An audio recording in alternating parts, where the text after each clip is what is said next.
It's the Morning Star Drive 117.8. You soaring up with sky, now's the time, don't delay. I'm sitting in my ride and it's time to fly. So let's realign, just listen and fill your mind. Hey guys, how is it going? And welcome to the Morning Star Drive on 117.8. It is Wednesday, February 7th, and so happy for you joining us. We are ready to start another day together with the Lord. So subscribe to us on YouTube, follow us on SoundCloud, and make sure to support us on Patreon.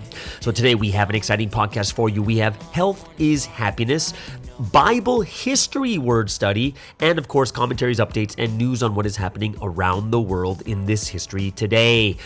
All right, everyone, how are you doing? Yes, it is Wednesday, the middle of the week. It is hump day. I hope you guys had an amazing week thus far. Don't forget, tomorrow is Q&A Thursday. Get those questions ready and send them in to me whenever you can. If you haven't yet, for today's video, leave a like and comment to build our community. Just super happy for everyone joining us every weekday on the Morning Star Drive. So let's get up and support each other each and every day. Now, this week's Sunday message title is, I repay according to the good and evil people do. Right? So, it's Wednesday, everyone. Hope you guys are having an amazing and awesome day. Just letting you guys know that I can't really check my sound on this podcast because I forgot my earphones, right? So I'm in another place right now at an Airbnb, and I have no idea. I forgot to my earphones, so I can't tell. Like, I can see how high the voice sound is just by looking at my recording equipment, but I can't really hear it because I usually have it. I don't know. Those of you guys who've recorded before, like, you put in earphones, and in the earphones you can kind of you can hear yourself. So right now I'm just kind of open air talking to you guys, so I am not sure how this is actually sounding. So I just want to let you guys know. You guys can chime in the comments to tell me if the sound is okay or not. But yeah, I'm not at my house right now. I'm in a foreign place, just chilling and relaxing during this week of Chinese New Year. Hopefully I'm not going to get into too much traffic and stuff like that too. Today, I went swimming today, and man, I made such a big mistake. Like, I forgot to put sunscreen on. And I haven't swam in a long time. And you know, when after you swim, you get really tired and you kind of lay by the pool on those mini beds and stuff. And I am so tan right now. I think I'm burnt. So I think soon, because I remember, you know, when you look in the mirror after you're in the sun and you take off your sunglasses and you're like, oh my gosh, you see the shape of your sunglasses. And it's like your face is tanned around the shape of your sunglasses. That's what I saw in the mirror. And I think I'm burnt. So I had to do a little bit of an aloe face pack to cool myself down. But man, I'm so tanned. It's so bad, right? I don't know. It's red, so I'm hoping that within a couple of days it'll kind of cool down. But you know, it's Chinese New Year, so it's not like I'm meeting that many people anyway. So super happy about that. Yeah. So today, very, very interesting. I got a couple of questions coming in, and this is before some questions I got during the day. And I got two questions here. It's not question answer Thursday yet, but these are really, really good questions that I wanted to bring in before we do the quick Q&A for tomorrow. The first question is about, actually, no. Before I get into the first question, the road rage. Chris has chimed in again, and he said something so true is he has to pray before he drives or he's going to have massive road rage. And I'm like, right on, Chris. I'm totally on your side. It's not just a prayer God, please keep me safe during this entire trip. It's going to be God, hold my hand before my rage spills over and I get out of the car and start smashing someone's window or something like that too, right? And it's true. Sometimes it's just hard. When road rage comes in, it's just so easy to get upset. And since people don't, I think one of the psychological things that I think is happening, this is just my personal opinion, is that you're in a car, which means no one gets to see you directly. They only get to see your car, right? And that's why when you get mad at someone, you're not going to say that person's name or there's that guy over there. You're just going to say, oh, that Toyota Corolla. Oh, that Honda Civic. You name the car instead, and you can't really see the person inside. So I think it's easier to get upset in a car because no one sees you in detail, and it's easier to get mad at someone else who's in a car that just cut you off. Because you're not face to face. I don't know. That's just my opinion. Because what I know on YouTube is, when I was watching some YouTubers, they said that people are pretty nasty on their comment section. However, when you meet them in person, they're really, really nice, right? So it's kind of like, the comment section is like you being inside of a car. No one sees you in detail. They just see the name that you put, like your username, and then you just say whatever you want, and no one can look at you and say, look what you did. So you're kind of anonymous and hidden. I think it makes it easier for people to do crazy things and stuff like that too. But yeah, that's just my thoughts on road rage. But yeah, another Chris Jansen, the guy who's doing Provicom. I'm hoping Chris does another Provicom too coming up pretty soon also. But he had a question for me, right? And it's because, people are still listening to my Golden Path lectures on my Patreon account. So, newcomers will listen to those lectures that I did. Like they're very, very in-depth and stuff. And the question he had is very interesting, and it's something that we have to think about deeply too, is does everything that happened in 2023 change anything with the rapture lesson, right? And one of the things that, he did mention, which I heard too, is we were told over and over that when we rapture, our spirit is going to be so strong and helps our body out, right? But in the same way, we all thought like KJS was invincible because of this. And look what happened in reality to her. So it would seem that even though we rapture, it's still possible to betray no matter how high our level is, right? And this is a really good question, is after everything that happened in 2023, and we know KJS was like number 2. She was at the top of the heap. The one that, Sunny was saying that her level was so high, her rapture level was so high, this and that, right? And we were told over and over that the raptured spirit is so powerful, okay? And after 2023, we're all like, whoa. So we're not invincible. And the answer is, no, we're not. So here's the interesting thing, that when you guys listen to the rapture lectures and such, Sunny talks about how powerful the raptured spirit is. So that's true. Raptured spirit goes up into heaven. But Sunny always brought up that one point is that it is almost impossible to lose your rapture kind of thing, right? But it's possible. He's saying it's possible, right? And we've seen it, that it is possible even with the highest of highest people, right? Well, obviously not Sunsi, but we're talking about like KJS, right? That we see it is possible. And I would say that this is something that the caveat he brought up is that, yes, your raptured spirit is very, very powerful. But the one thing he kept bringing up also is you need to maintain yourself. Like you have to do your responsibility. You have to be the one that continues to pray. You have to be the one that's still strong. And like, so one thing Sunsim did say about the rapture, and I talked about this yesterday or the day before, is when I talked about the fruit, right? Sunsim said, when you're in the body, it's like a fruit with the peel on. Right? And one of the great things about going to heaven is that the peel comes off, which means that once your body's gone, you're no longer tired. You're no longer hungry. You're no longer like those types of physical stresses, right? Which is a big deal, because in heaven, it means that, like if you look at the times that we do sin, it's like 80 to 90% of it is because of our body. Right? Our body is like lustful. Our body is, wanting certain like physical things. Our body is the thing that's angry or tired, and it makes us weaker so that we can't control our emotions at that time, like road rage kind of thing, right? So one of the things that Sunsim said is until we die, we will always be tempted. We're always going to be tempted, right? And that's something that we're getting tempted all the time, each and every day, but we got to be strong. We got to be powerful. We got to be those that are always calling upon the Lord, which means this. It means that even if you're raptured, but you stop praying, you stop, listening to the word properly or taking action on the word. If you stop doing those things, this is when those problems actually start to come back again, and you start losing the level of rapture.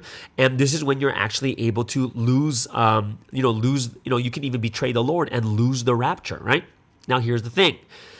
It's a very, very rare thing. And if you think about it, even what happened last year, as heavy as last year was, it's not like we lost 50% of people. We didn't lose 40% of people. I don't even think we lost 30% of people, right?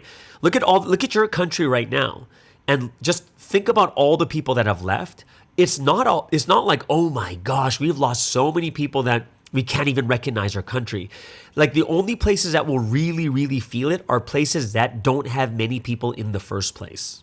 You know what I mean? Like if your country has like 10 people, then 5 leaving is like 50%, right? Right? It's like 50% is 5 leaves. Even if 4 people leave, it's 40%, and you're missing a big chunk of people, right? So when you think about it in this way, we have to realize that the smaller the country is, you're going to have a disproportionate amount of people that are leaving, like a heavy percentage. But the larger the country is, the more you'll see what a real norm is, like what is a true percentage of people that have actually left, who is remaining and stuff too, right? So, I think from like the countries that I've been to and the ones that I've seen, I don't even think I've seen, like from the ones I've seen, and Korea, I don't know because there's just so many people and there's no census that was taken. But even when I was in Korea, I saw most of the people I know, right? And the ones that left, for me, they were all close to me, but that's about 20 people. In the Whitestone Church, that's about 20 people. They're all close to me. They're all leaders. But it was about 20. So for me, my world was like all broken apart. Like, oh my gosh, all these people left. But when I went to other parts of the country in like Korea, it's not like everyone left. It's not even like a big mass of people left either. Yeah, people left. And it was more than usual. But it wasn't something ridiculous. And that's why I would say that even when you look at how powerful the raptured spirit is, look at the testimony. Like, sometimes we're going to look at KJS and say, but she was at the top and she's so important and she betrayed the Lord kind of thing, right? However, when you really think about it, how powerful is the raptured spirit? Look at all of us that are remaining, that even when number 2 betrayed, we stayed. And that shows how powerful the raptured spirit actually is. You know what I mean? Like a lot of times we're looking at this one person and we think, oh no, that one person and all these bad things are happening here and there. But when you look at the reality of it, it's like, yeah, it's true. But look at how much our raptured spirits have helped us, for us to remain, even though it was KJS, number 2, the one that was super influential, that even she was saying those crazy things last March, and yet we're all still here. You know what I mean? So even when I look at this, I'm like, yeah, I would say that KJS is an example for us to show that, yeah, even though the raptured spirit's so powerful here and there, if you stop your responsibility, if you stop praying, if you stop listening to the word and put it into action, right? If you stop believing and you fall, and then you become more physical, that's what can actually happen to you. You know what I mean? So, it kind of gives us the example. And it wasn't a whole lot of people, but we can use her as the example, just as we use Adam and Eve as an example too, right? So it's not impossible, but Sunseem, he said it is still possible to lose your rapture. It is. Right? So that is something that I clearly remember Sunseem saying is, you can lose your rapture. You can. So for me, I don't think it changes much of the rapture lesson. The rapture lesson, like the only lesson I think that it really, really changes is 2 olive trees. Like that's the one I think that it will affect the most. But, I still think 2 olive trees are going to be okay, because when we look at all the 2 olive trees examples, it's like Jesus died in the body. So instead, Jesus used Paul and Peter, right? So someone else is going to step up into that role, right? Whether it's going to be a group of people or it could be a single individual. But I do believe that's going to happen. I don't think, like that's the biggest one, because we stopped teaching. We're going to, obviously in the olive trees, we're going to stop teaching about KJS and stuff like that too. But it's not going to really change the core of it. So when you look at all the things that are taught and everything we've learned from the very beginning, a lot of things get upgraded, but nothing really changes in its core principle. So even all 2 olive trees, it's going to still be there. The only difference is that we're waiting for the next example to fit in that role too. Right? So that's what I would say is, in most cases, it's not going to really change the lessons. All the core principles are exactly the same. And even what happened last year is nothing that Sunseem did not warn us about or talk about too. He said it was almost impossible, right? and our spirits the rapture spirit is super strong. However, you can still lose it. So people still lose their rapture and stuff like that. It's just that it's shocking to us that the person that's going to be the example is like the person we thought was invincible. And I think that's partly our fault for thinking that someone like her was invincible, right? Because when someone's invincible, it kind of makes you feel like they can do it. Then they can do whatever they want, and we're not going to notice it because we think they're invincible, kind of thing. So either way, that's kind of that first question. The second question was quite interesting too. Someone was asking about how do you explain to parents with children who have autism or Down syndrome? Is it predestined that their child is born like that? And the answer is no, right? Remember, the one thing that we learned about predestination is the only things that are absolutely predestined are good things, right? It is good, right? So when you have anomalies in like genes and, you'll have like these, like autism, Down syndrome, these types of things happening, usually it has to do with human responsibility. And Sunstein also says is the physical world is not perfect like heaven. So you're going to have mutations in genes, right? And you're going to have those chances like, I'm not sure what the odds are. Like, let me look it up. What are the odds? What are the odds of having a Down syndrome child, right? So I'm looking it up right now just to see if it's something that pops up. By the way, the internet here is terrible. It takes me like an hour to actually like upload my videos and stuff like that. So it's like taking forever. What are here it is. The risk for chromosome problems, the chances of having a child with Down syndrome increases over time. The risk is about 1 in 1,250 for a woman who conceives at age 25, and it increases to 1 in 100 for a woman who conceives at the age 40, right? The risks may be higher. So think about this, guys. It's like it's not even 1 in a million. It's 1 in 1,250 if you conceive at the age of 25, and 1 in 100 for a woman who conceive at the age of 40. Right? So even when we see this, there's anomalies of risk for chromosome problems, right? So it's pretty high if you think about the chance of you having a Down syndrome baby. Like, what are the chances of having a, what's the other one called? What's the other one we were talking about? Oh, autism. Autism baby, right? So here it is. Is 1.7%, right? It's relatively low, right? 1.7%, but the risk goes up as the mother gets older. For women under 30, the chances of having a child with autism are about 1 in 500, right? So we see that, in the world, because it's an imperfect world, we're always going to have chances for these mutations and anomalies, right? It's not something that's super high, right? It's not a high percentage, because even 1 in 500 is really, really low. It's like less than 1%, right? If you're under 25, but over, you have 1.7% chance, which means, you're going to have 17 out of 1,000 babies, right? 17 babies will have Down syndrome out of 1,000, and then you have less than 1, right, out of 1,000 if it's like if it's for autism, right?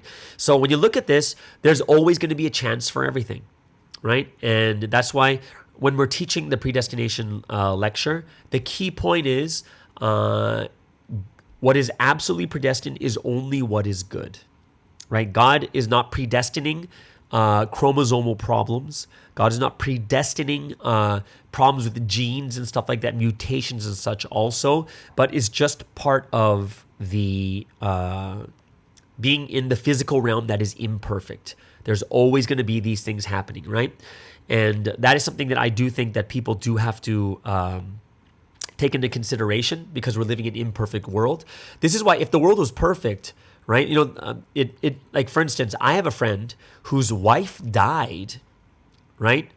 Really early in life, like I think it was early 30s, and she left behind 2 children, and he's like, he's got 2 children of his own. And a lot of people might say, oh, how can this happen? And the answer is, there's so many things that, like, just because we're in Providence doesn't mean everything's perfect. Doesn't mean that we'll never get cancer and die early. We'll never get into a car accident. We'll never have like kids with autism. We'll never have kids with like that are handicapped and stuff like that.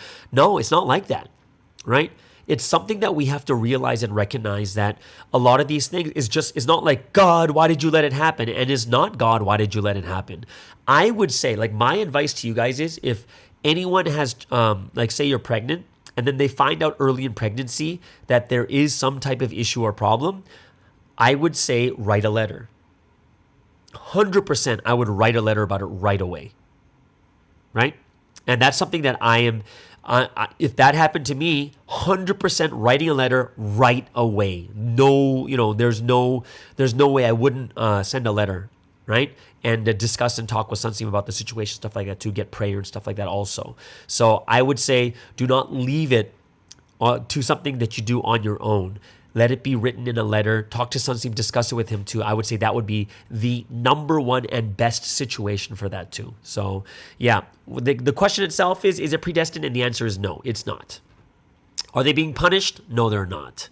Right? Well, in most cases, right? I'm sure there could be some type of thing, but I don't know about, but I'm pretty like almost at 100% that people are not getting punished for that.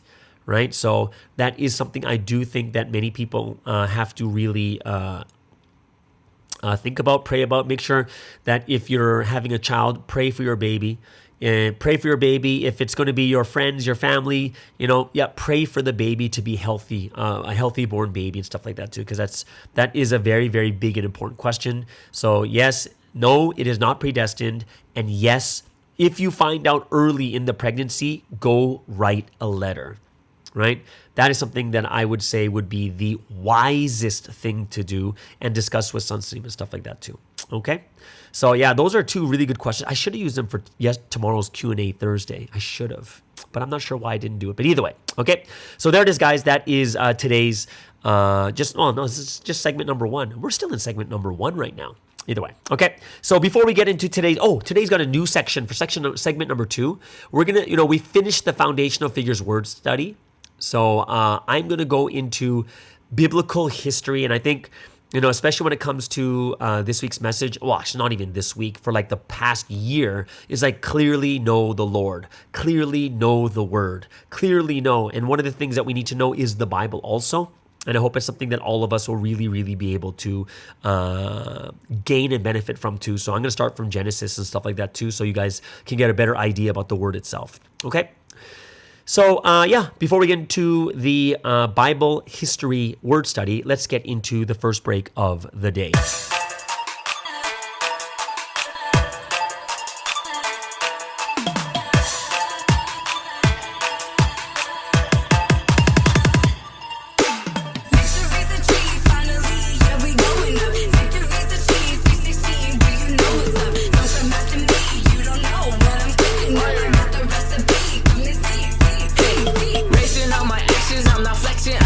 This is on a high level, you can't catch us. We the fastest, you the turtle, we the cheapest. Slicing demon like fajitas, I'm just crazy with ideas, so don't you make me turn into your greatest fear. I'm just shining brightly like the star of Hollywood.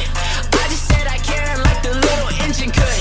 Made my dreams for real with the action that I took. Celebrate the win, cause it feels so good. Thought it'd be over, but we put up a fight. Move to the left because this history's right. You thought we stumbled, but we finished. Achieved victory, we did it. Put your hands up high, cause now we won.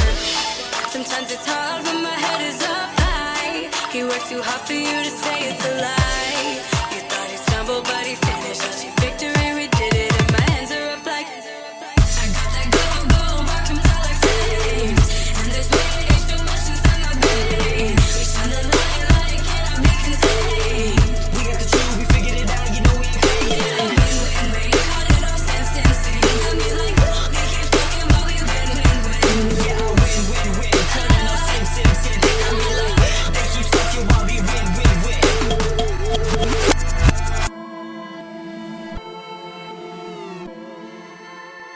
Determination in my eyes, got my eyes on the prize. They looking staring at the sky, they don't know about these times. But I'ma just keep on just killing it. They looking at us like we villains. They silly, I'm like really, don't you know I'ma kill it. I'm not dropping low, everything I do for him is not just for show. They come and they go, but I don't value my position staying for show. You wanna be great, you have to have the vision, there's a purpose for it. RP to the face, cause they're gonna all get exploited. Thought it'd be over, but we put up a fight. Move to the left because this history's right. You thought we stumbled, but we finished. Achieve victory, we did it. Put your hands up high, cause now we won. Sometimes it's hard when my head is up high. He worked too hard for you to say it's a lie. You thought he stumbled, but he finished. Achieve victory, we did it. And my hands are up like I got that go, heart comes out like flames. And there's way too much inside my veins. We shine that light, cannot be contained. We got the truth, we figured it out, you know we ain't crazy. Rain, cut it off, stand. Got me like, they keep fucking while we win. Yeah, I win. Cut it off, sin. Got me like, they keep talking while we win. Victory's achieved, finally, yeah, we going up. Victory's achieved, 316, do you know what's up? Don't come after me, you don't know what I'm cooking up. I got the recipe, come and see. Yeah, I win. Cut it off, sin. Got me like, they keep talking while we win. Yeah, win. Cut it off, stand. Got me like, they keep talking while we win. All right, so let's get into today's word study. And now on Wednesdays, I'm going to be going into Bible history word study. And this can be good for a lot of people to be a refresher so that we can understand the word even more deeply. I am going to go into biblical history. I'm not going to do I'm going to go deep, but not like super deep, like every single week. But I do want to go over a general history so that people will understand Bible history a lot better. Give me 1 second.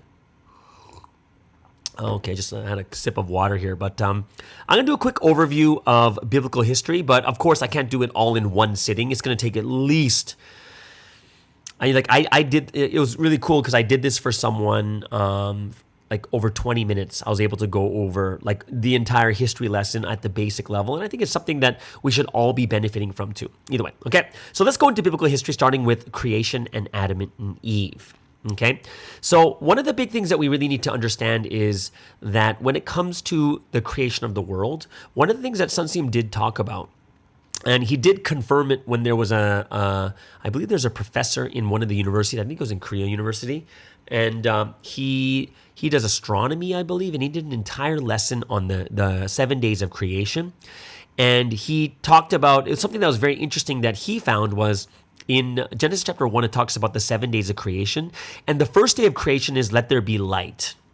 And then the fourth day of creation is the sun, moon, and stars, right? So the stars are like lights in the sky. You know, our sun is a star, right? The moon is reflecting the light of the sun. The stars in the sky we're looking at are distant stars, like millions and millions of light years away, right? So the interesting part is let there be light is day 1, but let there be stars in the sky is day 4. So what is the let there be light? And what's Sunseem confirmed with this person who is doing this entire lecture is that let there be light was something similar to the Big Bang, right? So the Big Bang is a theory that there was a great giant explosion. From that explosion, all these physical elements were created. And, that's where scientists say, oh, look, there's the Big Bang, and that's the reason why all things were created. But the bigger question that religious scientists bring up is, well, who made the Big Bang? Like, who made the Big Bang explode, right? So, day 1 is about the Big Bang, okay? Now, one of the things that we do want to talk about, of course, that I like to talk about and tell people is about when, like, the 7 days of creation, were they really 7 days of creation? And of course, we do not believe that the world was created in 7 days, because that means that the age of the world right now would be 6,024 years, right? And 7 days, the 7 days for creation. But obviously, with all the dating and stuff like that too, we see that the world is far older than 6,024 years, right? So if it was 7 days, like we said, it would be 6,024 years plus 7 days. right? But we have a few problems that people do bring up of why the world should be longer, or why the world, or why we teach that the world is not literally 7 days. And we got to go back to the fourth day, right? So the fourth day is very interesting because in day one, right? Day one, let there be light. And then at the end is like there was evening and then there was morning, day one, right? Day two, right?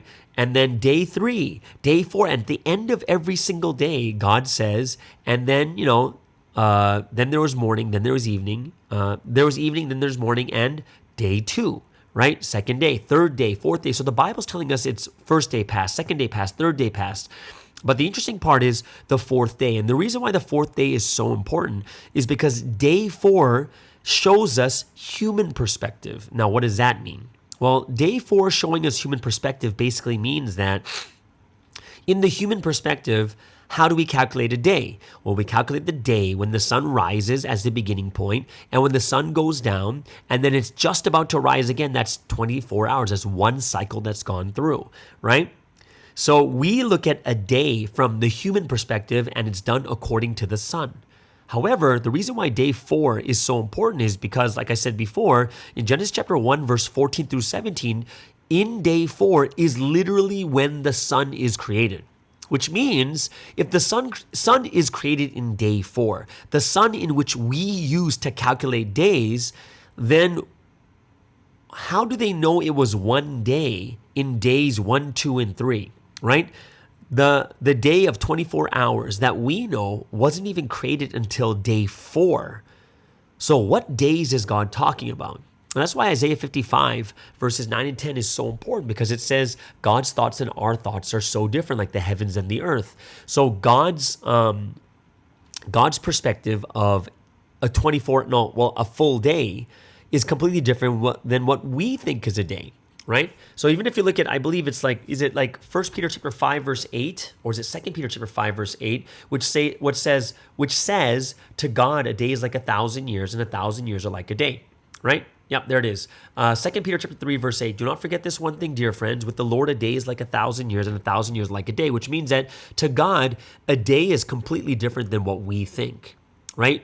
Human beings who are living in the physical realm, a day is a 24-hour cycle. But to God who lives eternity, and there, remember what Sunseem said? In heaven, it's light forever. There's no darkness. There's no nighttime. Right? So when we realize this, then how would God actually calculate a day? Does he calculate it by the 24-hour cycle that we have? And the answer is obviously not. Why? Because our day, in which human beings look at what a day is, which is a 24-hour cycle according to the sun, wasn't even created till day 4. Okay? Now, day 6 in the morning is when the animals are created, and then in the afternoon is when human beings are created. Okay? God rests on the 7th day. So human beings were created on the 6th day in the afternoon. Now, remember, how long is a day? We don't know. But when we look at the age of the earth itself at like 4.6 billion years old, we know that the day is very, very long in God's eyes, right? We're talking billions of years, right? Or probably like hundreds of millions to billions of years, right? Now, one thing we have to realize is that human beings were in day 6 afternoon. 7th day was a rest. And then there was the 8th day, which is Adam and Eve, right? So 8th day 8 symbolizes recreation, to create again, which means that human beings were already created on the 6th day, right? And what does Sunseem say about it's created on the 6th, and then there's a day of rest, and then there's going to be human beings, which means that we don't even know how long that 7th day was, but we're talking hundreds of millions to billions of years, right? And during that time, it was the evolution of human beings. Not the evolution of monkeys to human beings, but the evolution of the species of human beings growing and becoming more and more advanced and evolving. Right? It's like the Australopithecus, Neanderthal, Homo habilis, Homo erectus, Homo sapien, and it went through all these different stages where the species of human beings itself was continuously evolving until when? Well, they say the spiritual part of the brain is like the frontal lobe, like the prefrontal cortex that deals with It deals with like, what do you call it? Predicting the consequences of one's actions, as focusing your attention. They're very executive functions, right? Anticipating events in the environment, impulse control, emotional management, reactions and stuff like that too. That all comes from the prefrontal cortex, the frontal lobe, right? And that is something that is something that I believe Homo sapiens are the ones that have it very, very developed, right? So one thing that Sansim did say is it took time for human beings to finally develop and realize that there's this, that they can comprehend that there is this God out there, right? And this is why God waited for so long, because human beings had to evolve and grow. There had to be time for human beings to grow and develop, right? Like, think about this, guys. If you miniaturize even our brain right now, think about it. When does your brain fully develop? Doctors say, like scientists and researchers saying that your brain doesn't fully develop until 25. So until 25, your brain is still developing, right? Which means that you're taking most of your entire childhood, your entire teenage years, up until like past university, and that's how long it takes for your brain to actually evolve, right? To fully developed brain.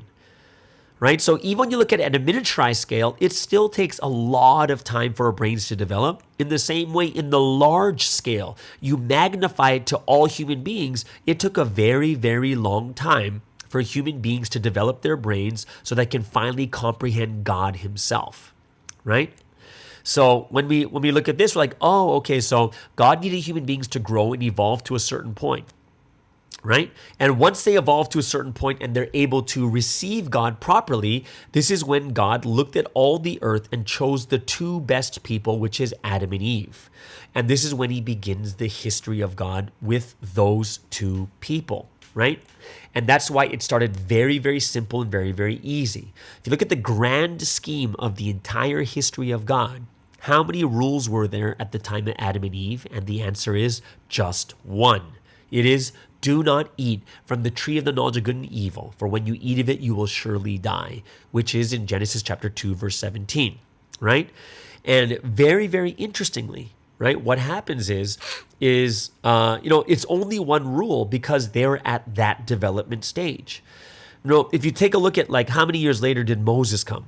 Moses came like 2,000, couple of hundred years later, 2,200, 300 years later was Moses, right? Because you have 2,000 years all the way to Abraham, and then 400 years of slavery. So you're looking like 2,500 years after Adam and Eve. How many rules were there? And we would say the 10 commandments, so 10, but the reality is there's supposed to be 613 laws. So it jumped from one law to 613 in 2,500 years. Why? Because it takes time to develop your mind, right? So you see that as human beings develop, God gives more and more responsibility with these rules, right? Think about how crazy the rules got at Jesus' time. Jesus came 2,000 years after Abraham, 4,000 years after Adam and Eve. And what were the rules? The rules were so difficult because it's like you cannot even hate your brother. It's about emotions and your heart. And those counted against you too. And that's like, whoa, I can't even think. I can't even lust after a girl. I can't even like hate my brother inside my heart, but treat them well on the outside. It was very, very difficult, right? So what we see that happens at the time of Adam and Eve is it is the beginning point when they were just ready and God gave them just one rule and that was it, because that's what they could handle, and obviously they couldn't. And what we do know is at the time of Adam and Eve, it is a time of the body has been already around, like the human beings have been developing and evolving for millions of years. And finally at the time of Adam and Eve, God begins to introduce the spirit. Right? It begins to introduce God so their spirits can come alive. But we do know that Adam and Eve committed the fall. And because they committed the fall, they were not able to come alive in spirit, right? Just like, when you look at Genesis chapter 3, verse 4, when Satan is tempting Adam and Eve, right? What does he say? He basically says like, hey, he basically promises them and says, hey, come on, just eat the fruit. And they're like, no, we can't eat the fruit. Why? Because God said, once we eat the fruit, we will surely die. And then in Genesis chapter 3, verse 4, what does Satan say? Satan says, you're not going to die, which means here's Satan promising the opposite. But when they actually commit the fall, did they actually die? And the answer is no, they didn't. And there's going to be a lot of Christians out there that said, oh no, they were supposed to live forever in the body. And the answer is absolutely not. They were supposed to live forever in the body, right? Everyone's supposed to die anyways, right? Even when you look at all the scriptures, we're going to die physically anyways. But the most important part about us is the spirit. Like Hebrews 9:27, we are destined to die. We're destined, right? We're going to die in the body no matter what. But when Jesus came, Jesus would say such ridiculous things like, if you believe in me, you will live even though you die, which is obviously, even though you die physically, you will live spiritually, right? When you look at Revelation chapter 20, verse 14, it talks about the second death, right? Which is more important because in Revelation chapter 20, verse 14, it says that the second death is the lake of fire, or it's hell. So think about this carefully. The second death leads to hell, not the first death.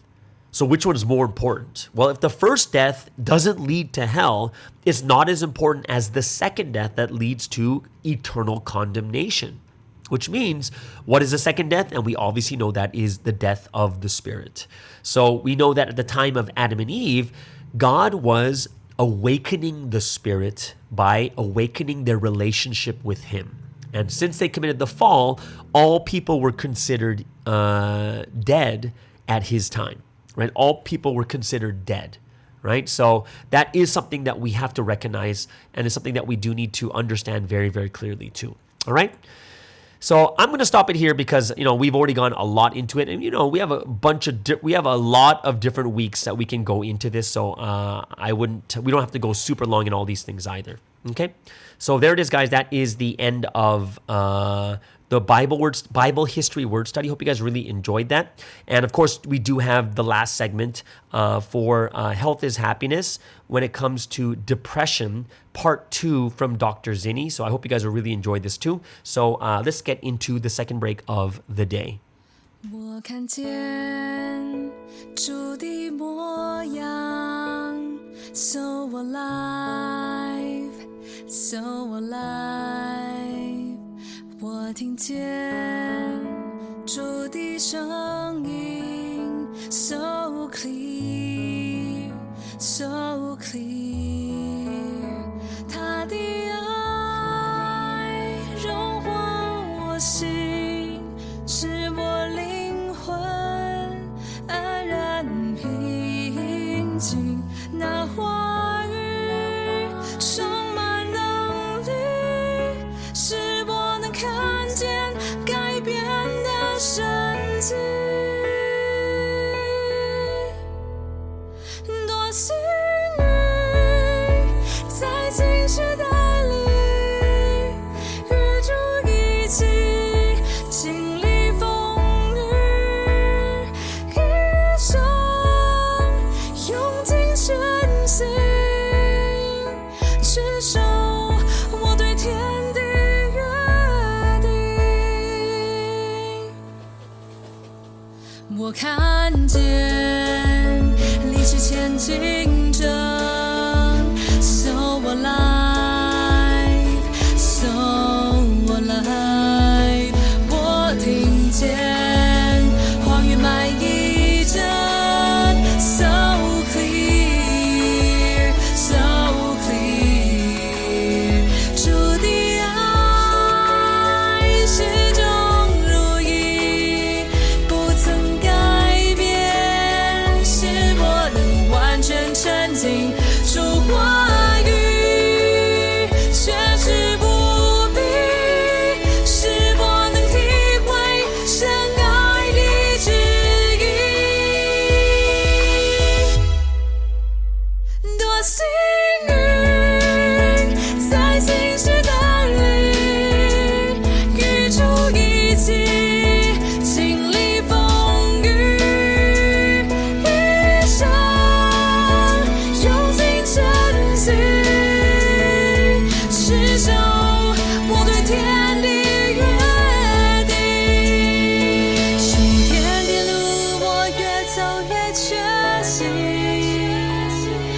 感谢生灵强烈引导我心灵，当大有主同在包围世纪，我会怀抱感谢忠诚时间到底，主啊我爱你，多幸运在新时代里与主一起经历风雨，一生用尽全心，至少我对天地约定，多幸运在新时代里与主一起经历风雨，一生用尽全心，至少我对天地约定。我看见主的模样，so 我来，so 我来。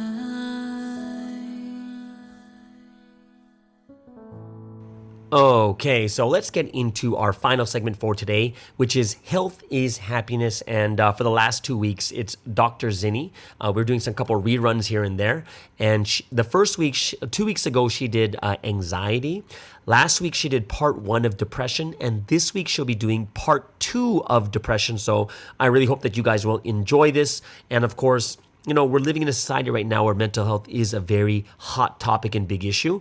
And I hope that if you know anyone who's going through these different types of struggles, go ahead and listen to last week and this week's Health is Happiness too, which is every Wednesday in the final segment. Okay, so all the way over there from Canada, let's welcome Dr. Zinni with Health is Happiness.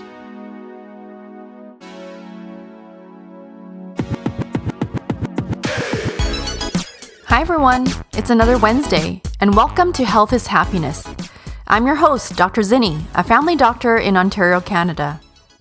Today we're going to continue our mental health mini-series and focus on depression. Depression attacks the very thing that we need in order to overcome and cope with our mental health condition, our mind and our thoughts.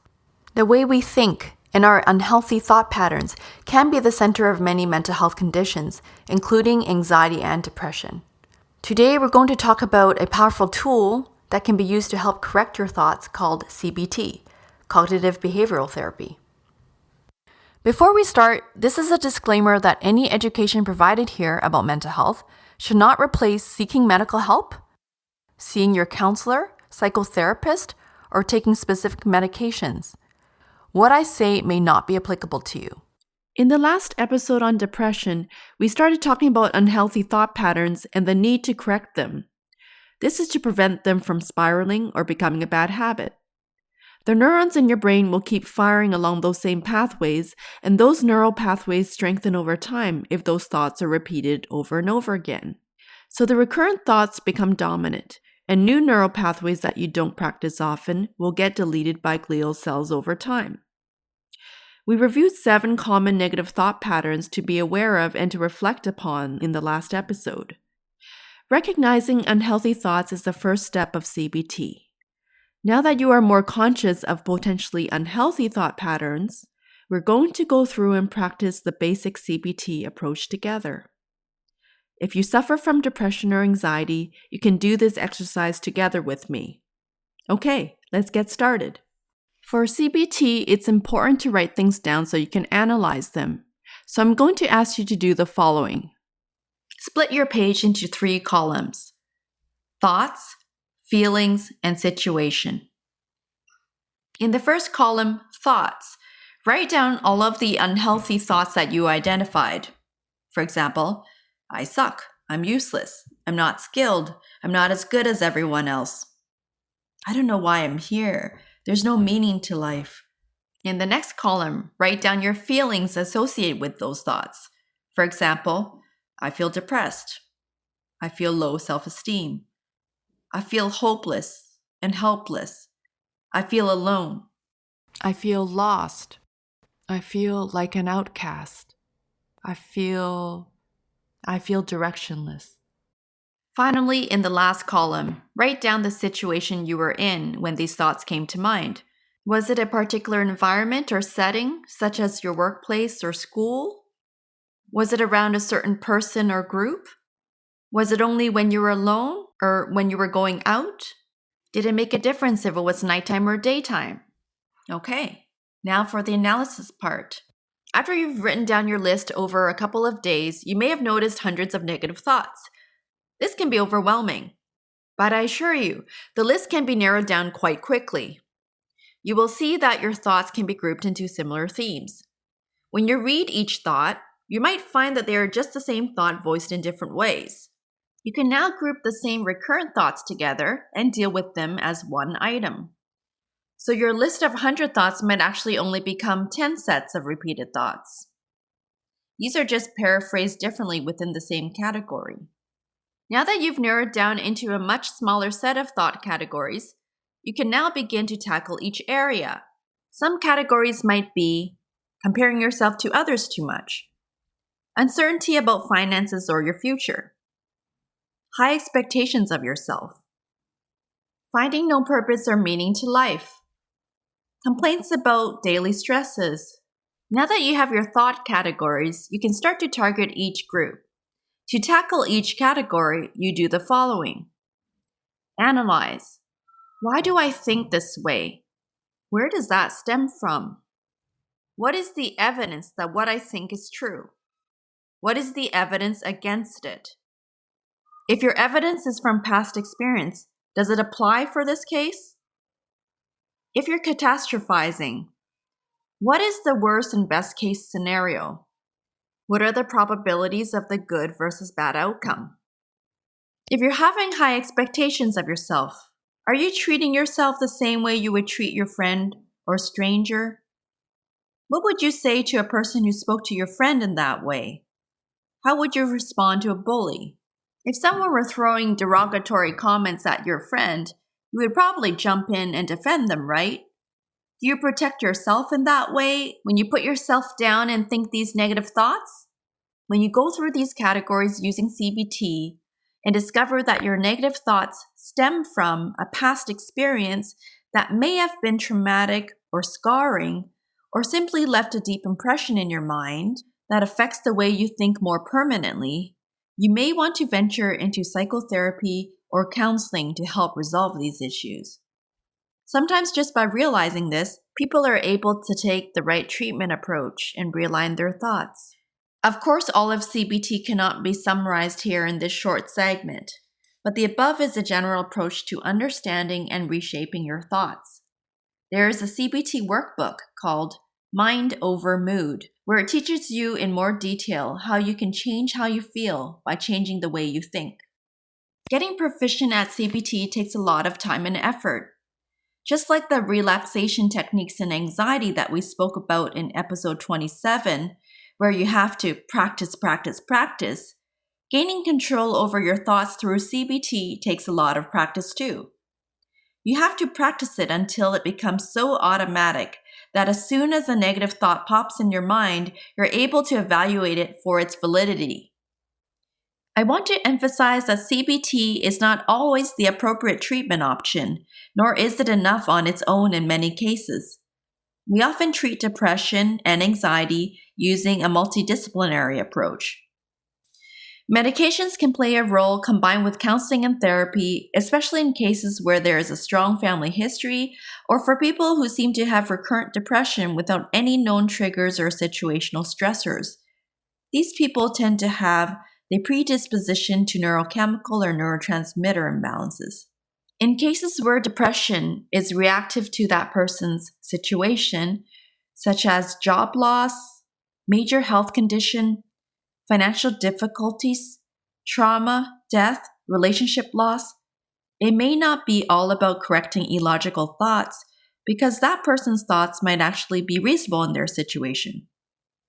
In those cases, supporting the person through their difficulties, validating their feelings, praying for them, or seeing if there is any way to help their circumstances might be more useful than CBT. although counseling and therapy may still help to provide coping strategies and a new perspective and help change a person's relationship with their circumstances.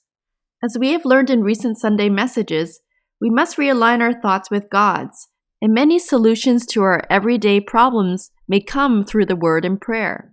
The Word is our manual to life, how to act, how to think, how to live and exist within God's will.